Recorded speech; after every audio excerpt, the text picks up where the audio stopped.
American sports fans have been speaking with their remote control during this year's World Cup. Is soccer on the rise, or will the fanatics fizzle once the college football season begins?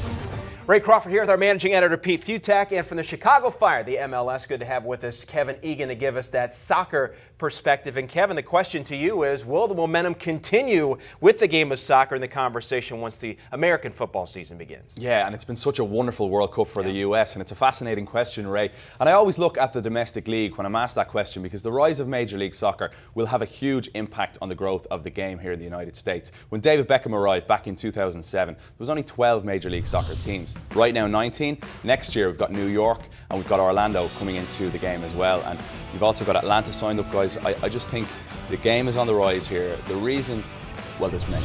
One of which is access. You can access all the games. Real Madrid, Arsenal, Barcelona, whatever team you want to watch right now, US fans are watching with those remote controls. So where is that, rise of the American talent? Well, think about it. Look around Chicago, for example. Look at the sports teams. You've got 2 baseball teams. You've got a fantastic hockey side. You've got the Chicago Fire, and you've got a few other teams as well. And not even mentioning the Bears and the Bulls. But the competition is so great. Whereas other countries around the world, England, soccer is a religion. Spain as well. Italy, France. I mean, it's so difficult to compete when you've got so many great sports. But I go back to it. It starts at the foundation.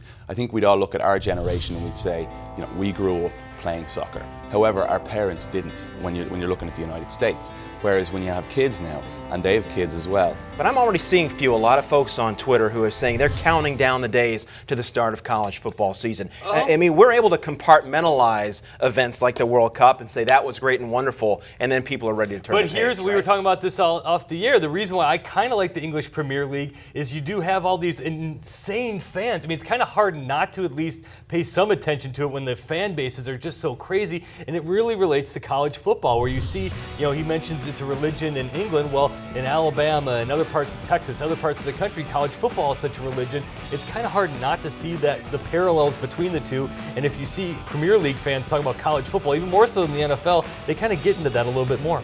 As the kids get older, we start to see the interest starts to wane a little bit. What can the game of soccer do to maintain that kind of participation we see from the age of 3, when they can practically walk and kick a soccer ball, until about middle school when things start to really drop off? Yeah, so many things. Key players coming into the league is very important. The growth of the league. The Chicago Fire right now is based out in Bridgeview, Illinois. It's a wonderful match day experience. If you get to go out and support, and I would dare both you guys, by the way, to come out to Toyota Park, come to a match, get involved in Section 8, and you'll be hooked straight away, I guarantee it. You're a big football fan, obviously, Pete. I'm a big soccer fan. Different experiences all around. For me, I look at the game of football. It's a wonderful game, and that's American football. Throw ball, as I like to call it, no disrespect. But it's a game littered with commercials, over 100 commercials in a game. 6 or 7 minutes of action. I mean, come on. I will give you this. It is awesome that it has a straight 45 minutes or plus without a commercial. That is the biggest selling point for that. Well, there's no question. Seeing soccer live, you really, really can appreciate. And now with HD, the games are crystal clear, and with the advent of the EPL being shown on American television. It's also the best DVR sport. DVR until something really interesting happens. This could be find a goal and then make the best momentum the game of soccer has to gain some traction. Kevin, appreciate your insight as always. Pete Fiutak, thanks as well. One thing that continues to ramp up the popularity of college football is the new college football playoff. It's going to have a new trophy, and it will be unveiled Monday at 11 o'clock Eastern, and you can see it live here on CampusInsiders.com.